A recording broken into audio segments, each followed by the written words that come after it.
OS fans, it's me, Pete.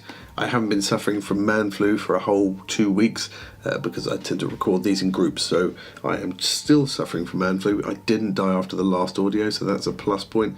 So I shall crack on with this week's audio. This week we are playing Gurzag's Iron Skulls versus Farstriders. Now, Robin had a go at McGaw the other week, and so we figured it was time I had a go with Sanson and his Farstriders. I'll admit I'm a little bit terrified to come up against Gurzag. He has a bit of a reputation for mincing whichever new warband he comes up against. He has a pretty good track record, and he is one of Robin's favourite warbands, so Robin knows exactly what he's doing with his Oryx, and I know nothing about Farstriders. So what am I going to do with them? Well, my tactic is simple. I think Farstrider and his group are pretty solid, really. Once they get into the Oryx half, or anybody's half that's not their own, they roll 2 shields for defence, which makes them pretty solid already. They also have quite a large access to cleave abilities with some upgrades, and whilst their range attacks are nice, I don't think they're so useful against Oryx. So my plan is this. I'm going to get into his half, and I'm going to try and do as much damage up close and personal as I can. This might be a folly, but we'll see. We'll see exactly how it goes. So let's crack on with the deck I've got. We are also implementing our faction fraction limitation, which we've put in place to try and vary the decks that we use a bit more and give you guys a bit more variation. The limitations are that we have to pick at least 1/3 of our objective cards from the warband specific set of cards, and we have to pick half of our ploys and upgrades from the warband specific cards as well. Hopefully this means you guys will see a few more cards played out than you wouldn't normally, and we don't end up playing just the same deck week after week once we get to the core must-have cards. So what have I got in my objectives? Well, my warband specific ones, I have Behead the Beast, which sadly isn't a score immediately, but it is an extra glory for killing the opponent's leader. Now that is Gurzag in this case, so he's going to be a bit chunkier than most of your average warband members, but I'm still reckoning I can take him down. Then I've got Lightning Advance, which is score if all of my surviving fighters, at least 2 of them, are in enemy territory. Well, I'm heading for his half anyway to get myself inspired, so this will be handy if I can get this at the same time early on in the game. I then got for Meticulous Annihilation, which is a 3 glory, and it's basically a cheap man's annihilation. Now my plan is to kill everybody off, and if I can manage that, then this will be another 3 glory, which will be handy, but if I can't, then that's pretty much the only other card, along with the last card I'm about to go through, that I could actually think of taking with this deck and this, tactic that I had going. I was finding them a little hard to pick. The last one I have is Sigmar's Finest, which score in an end phase if my surviving fight is outnumbered 3-1. And if things go really bad for me and I end up with one of my guys left and Robin's got his whole warband, then at least that's 2 glory in my pocket for that. Then of my non-warband specific cards, I've gone for Advancing Strike because I am aiming for his half. Change of Tactics, because if I can go on guard first and then charge, that gets me a glory, and that's a really handy glory to get. And as I only have 3 guys, I'm going to have 1 spare activation that I could use to go on guard first. I've then gone for Chosen Champion. I've got 3 guys. I'm hopefully going to play a lot of objectives. If I can get it right, I can play 3 of them on 1 guy and get myself a glory. I've then gone for Conquest, which is a 3rd end phase card, which is get everybody in Robin's half. That's 2 glory. It's a 3rd end phase one, which I don't normally go for, but I've only got 3 guys, so that can't be too hard. I've then gone for Denial, which is also a 3rd end phase card and kind of goes with Conquest, but this one is to keep everybody out of my territory. It's slightly harder to score than Conquest, but it does give 3 glory if I can pull it off. If I can get deep into Robin's half early on, that might distract him back to try and deal with me, and then I might be able to score this one as a lucky happenstance. I've then gone for Escalation and Ploy Master, 2 of my favourite cards. Play upgrades, play ploys, get glory, always up for that one. And lastly, Precise Use of Force. I should have a fair range of damage capabilities with my warband, so I'm hoping that this card should be easy to score. It's also an instant score, which will be handy to get a mid-turn glory. So those are my objectives, and once I've claimed some glorious glory, what am I going to spend that on?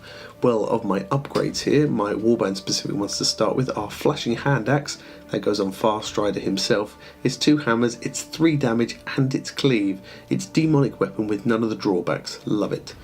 The next one is Lone Warrior, which is rolls of single assist made for this fighter when they are targeted by an attack, also count as successes when they are adjacent to no friendly fighters. Useful for me, none of my guys are going to be near each other, so the more survivable I can get, the better.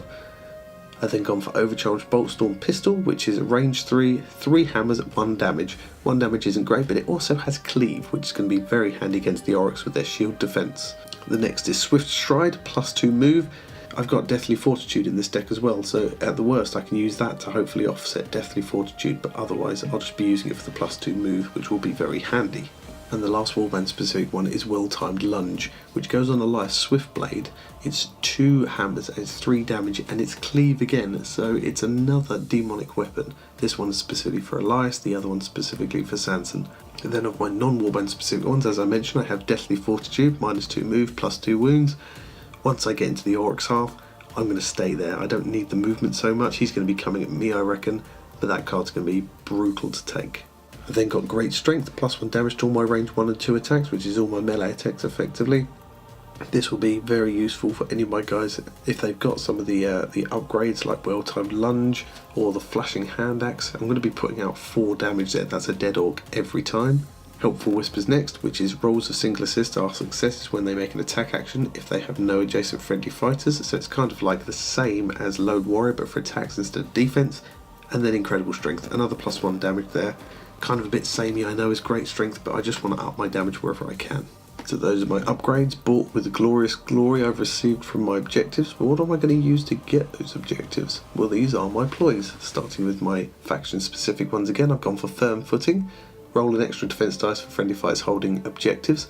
I'm planning on putting some of my objectives close to Robin's half so that I can either run into his zone and sit on the objective if I have that in my hand, or just use him to try and throw him off what he thinks I'm going to be doing, but obviously this card will be useful early on in the game.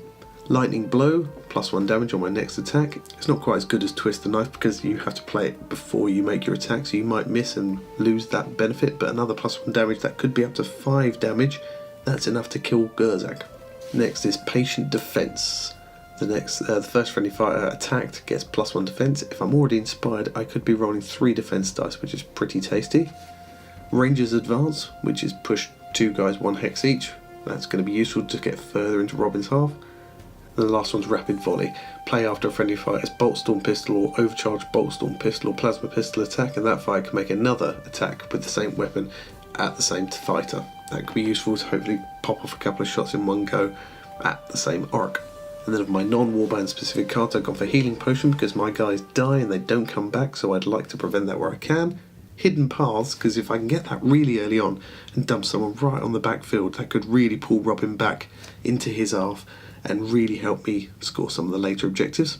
Quick Thinker, which I'll probably almost definitely use to avoid a charge from the Oryx at some point. Or I might use it if Robin charges me and I can run somebody else up to hopefully get a couple of attacks off in a row without having to waste my turn doing a charge. Next one is Trap, which is +1 damage when I push somebody back during an attack. If I've already done 2 or 3 damage to him, that could be enough to see off an Orc, or if I'm shooting from range, that could make it a 2 damage attack, which could also be very handy.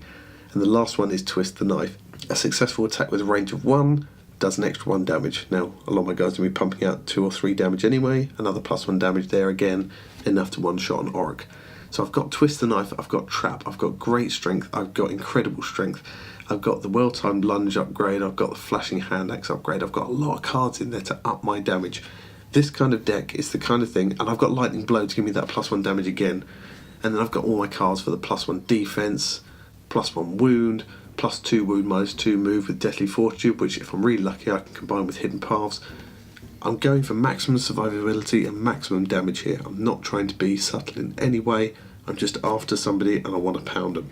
This might struggle a bit more against somebody who sits back in their half a lot, but I'm hoping that even in that situation the range of my BOLTSTORM attacks would be useful. I do know I'm coming up against Oryx though, and in that situation I think this could be an absolute bloodbath and it could be over by the second round. But we shall see. Hopefully my man flu will subside before then and I shall survive to play out the game. Let me know what you think of this deck. Is there any cards you would definitely not take? Any cards you definitely would take? Bearing in mind we have the faction fraction limit, are there any faction specific cards that you would take instead of the ones I have? Let me know and I'll see you soon. Bye!